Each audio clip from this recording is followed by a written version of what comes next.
Hello and welcome to this week's Travelin Young. I've got Maya with me on the couch, and we're going to talk about American habits that we've either gotten rid of or tried to really get rid of since moving to Denmark. American habits that we don't have anymore, or we still do, but we try not to. That's different from Danes. Yes, on this week's Travelin Young.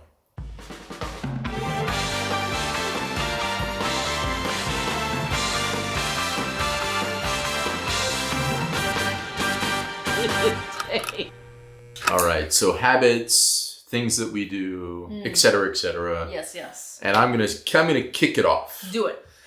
Working long hours and working while on vacation. Yeah. This is something I've tried to not do, although I'd say working from home now, because I work from home a lot, makes it hard to shut off. Because your office, it's like where I also like edit videos. Yeah, in your house. And I also work a lot with people in the US, so the time zones make it tough. But when I'm on vacation, ain't gonna happen. Whereas I used to carry my old days BlackBerry with me when I was on vacation, even to respond to emails. That's not even pre-Denmark. That's like pre-Chicago. Yeah, that's like pre-civilization. I definitely work long hours and on vacation a lot in the US. I'm trying to do it less and less now, but the hours part can be difficult because I do work with people in other countries, so the time zones can be like not really conducive to that. Yeah. But if I do work long nights for some reason, I'll then try to take off early the next day or start later the next day to compensate for it. Yeah. So that's my first one. What's your? We're each gonna have 5, by the way. My first one. This is one that I still have not changed, but people always make fun of me for it. But I still use Fahrenheit on my phone, and I still use what we call military time. Yeah. But the American time. So instead of not military, you don't use military time. Oh yeah, sorry, I do not use military time. That's what we call it. But I use the like American time. So instead of my phone saying 14, it says like 2:00. Yeah. And people always make fun of me, and they like when I'm teaching, if they see my phone, the kids always be like, why is your phone like that? Like, why does it look like that? Somebody just recently commented on a video saying, boy, you guys do stuff late at night. Josh's watch, I noticed, said like 3:15.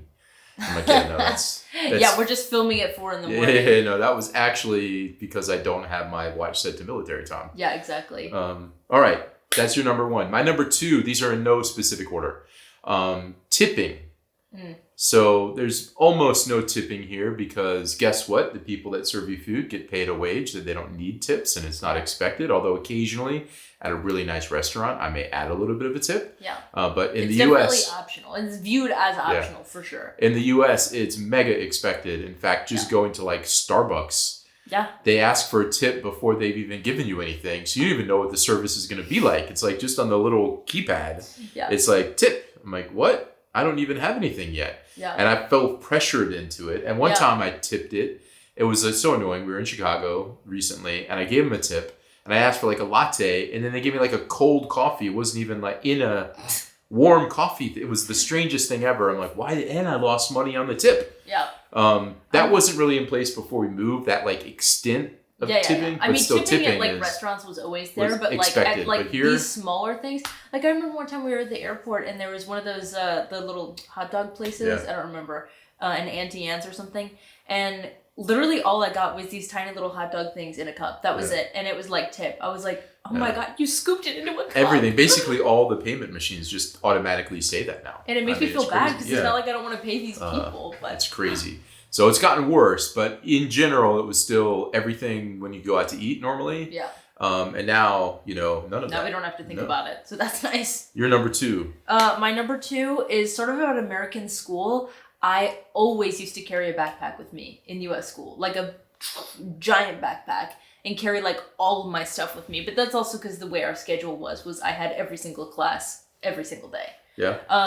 But now it's, at least for girls, it's much more like purses and tote bags at school. It's not really like backpacks. And I feel like even for guys, really, it's more like tote bags.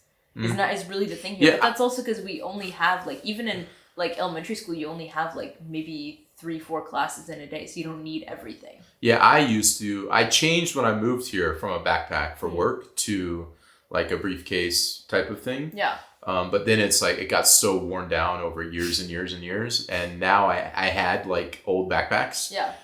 That I decided to just use that for now because I travel a ton and there's a lot more room in a backpack when you're on a plane and stuff than you have in a tote bag thing. So I've now gone back. Maybe I'll work myself back to the briefcase thing, situation. Tote bag briefcase thing. I don't know. We'll see. All right, my next one is I'm gonna keep the food theme and tipping to food now to eating on the go. So it's very, very common in the U.S. where I would like. If I got food for work for lunch, I'd take it to my office and sit at my desk and work. I would often eat even at home sometimes in front of my computer at work, like at lunch or even dinner sometimes. Like I wasn't always eating at the table. Rarely would we eat at the table. I felt like I'd always dinner? It'd be like either at a desk or somewhere else or like eating in a car.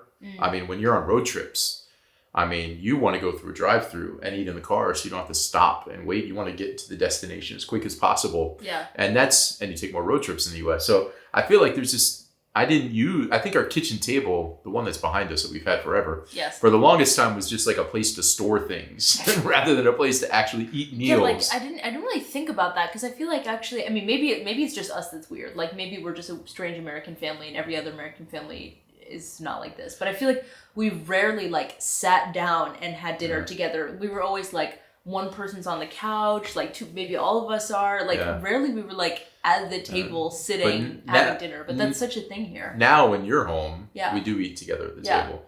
If you're not home, sometimes Miranda and I may eat in separate places because I'm watching something on TV. Yeah.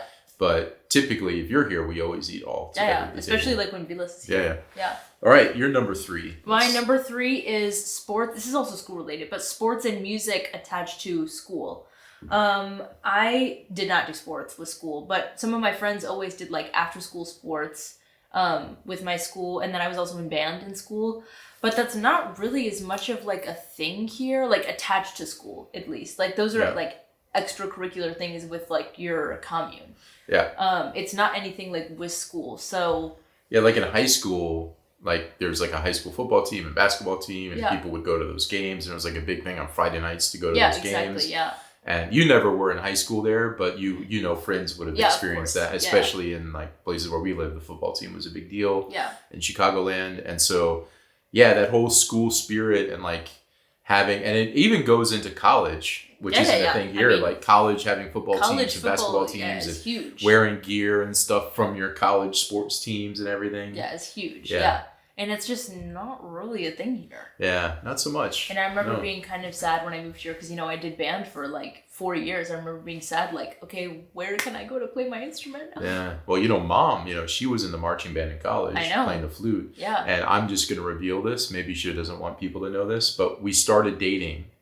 And I convinced her to skip band practice so much to hang out with me that she did very poorly in marching band. That I won't reveal exactly what her grade was, but assume it was very, very bad because she missed so many classes to hang out with me instead. So sorry about that.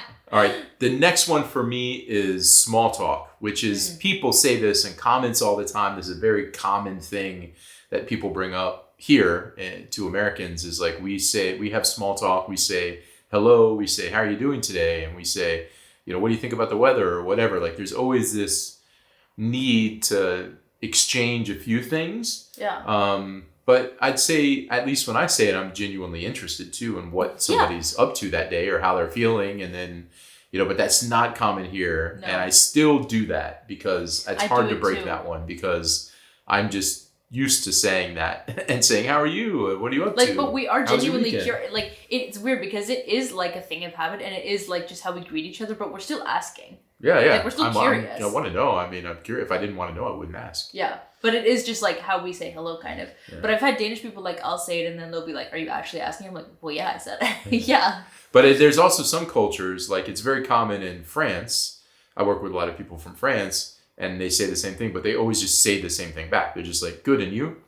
Like, how are you doing today? Good, and you? They always say that. It's never like, I don't know, thanks for asking. I wanted to bring this up. It's not that. It's just, good, and you? That's it. I mean, I'll say in America, it's not super like, you know, like if you're actually having a bad day, you would just say like, I'm doing all right. Yeah. Like you wouldn't really say like you're having a bad day. Yeah. All right, what's your next one? Yes. My next one, it kind of actually goes with the last one with what you were saying about school spirit.